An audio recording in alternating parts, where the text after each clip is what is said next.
போக போகிறது இல்லஸ்ட்ரேஷன் 10 அப்படின்றாங்க. அதே மாதிரி தான் A and B contribute 4 lakh 2 lakh respectively as capital. Their respective share profit is 3:2. Profit before interest on capital for the year is 27,000.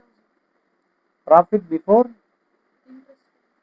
compute the amount of interest on capital in each of the following situation. If partnership deed is silent, partnership deedல எதை பத்தி சொல்லல, interest on capital எவ்வளவு பர்சன்டேஜ்னு சொல்லல, silent. இல்ல if interest on capital 3% is allowed as per the partnership deed, இல்ல if the partnership deed allows interest on capital 5%. அப்ப மூணுத்துக்கு நீங்க answer சொல்லுங்க அப்படின்றாங்க. Very simple. So partnership capital சரி இன்ட்ரெஸ்ட் ஆன் கேபிட்டல் பொறுத்த வரைக்கும் ஓப்பனிங் மேலே தான் போடணுமா இல்லை க்ளோசிங் மேலே போடணுமா? ஃபர்ஸ்ட் நம்ம ஓப்பனிங் மேலே தான் போடணும் இல்லைங்களா? இப்போ ஓப்பனிங் மேலே போட்டால் 4 லட்ச ரூபாய், அப்புறம் 2 லட்ச ரூபாய். ஃபர்ஸ்ட் கேள்வி அதாவது பார்ட்னர்ஷிப் டீடில் அதை பற்றி எதுவும் சொல்லலை, சைலண்ட்னா இதை பற்றி சொல்லலை அப்படின்னா நீங்கள் என்னவே கொடுக்கக்கூடாது, இன்ட்ரெஸ்ட் ஆன் கேபிட்டல் கொடுக்க கூடாது, வில் நாட் பி அலௌடு. என்னங்க சரி, அடுத்தது என்ன செய்யறாங்க, 3% சொல்லிக்கிறாங்க. என்னங்க அப்ப பாருங்க, profit before interest on capital is எவ்வளோங்க, 27,000. அப்ப என்ன அர்த்தம், பிபிஐடின்னு சொல்லுவாங்க. அது பேர் என்னங்க, profit before interest on capital எவ்வளவு சொல்லிக்கிறாங்க, 27. எவ்வளோங்க, 27,000 இல்லைங்க. அப்ப 4 லட்சத்துக்கு 3% போட்டா 12,000, 2 லட்சத்துக்கு 3% போட்டா 6,000. இது எப்படின்னு நீங்க செக் பண்ணி பார்த்துக்கணும். 4 லேக்குக்கு 3% ஆச்சுன்னா வந்துடும் உங்களுக்கு ஆன்சர் 12,000. அதே 2 லேக்கு 2 3 6 கிளியர் இல்லையா? So 6,000. Since there is sufficient profit, என்னங்க, ஏன்னா நீங்க ப்ராஃபிட்டே வந்து 27,000 ரூபாய் இருக்குது, நீங்க 12 + 6 18,000 ரூபாய் கொடுத்துட்டீங்க, மிச்சம் எவ்வளவு இருக்கும், 2 9,000 ரூபாய் இருக்குமா மிச்சம். அப்ப since there is sufficient profit interest on capital will be provided. என்னங்க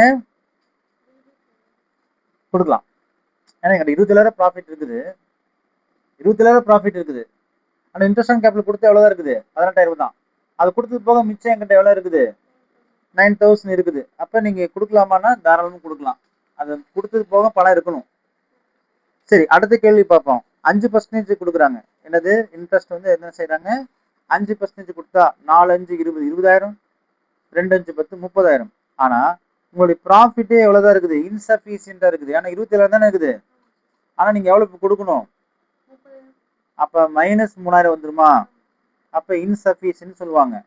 அப்ப interest on capital will not be provided. அப்ப நீங்க எவ்வளவு தர முடியாது, 30,000 தர முடியாது. அப்ப profit 27,000 will be distributed to the partners in their capital ratio. Capital ratio எவ்வளவு கொடுத்துக்கிறாங்க, 3:2 தானே. அது நம்ம கொடுக்க முடியாது. ஏன் அப்படின்னா இப்ப இவ்வளவுதான்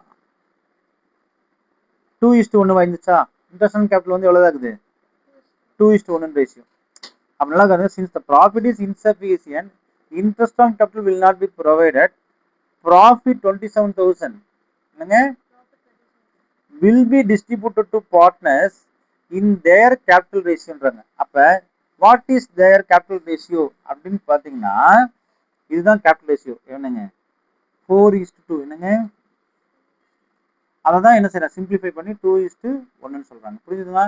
இதுதான் கேபிட்டல் ரேஷியோ. திருப்பி சொல்றாங்க கவனிங்க. கேபிட்டல் எவ்வளவு இருக்குது, 4 lakh 2 lakh இருக்குது. 4 lakh 2 lakh சிம்பிளிஃபை பண்ணா எல்லாம் 0 அழிங்க, 4:2 வந்துருமா? அதை சிம்பிளிஃபை பண்ணா 2 2 2 4, அதான் 2:1. அப்ப 2:1 பயந்து கூடாது.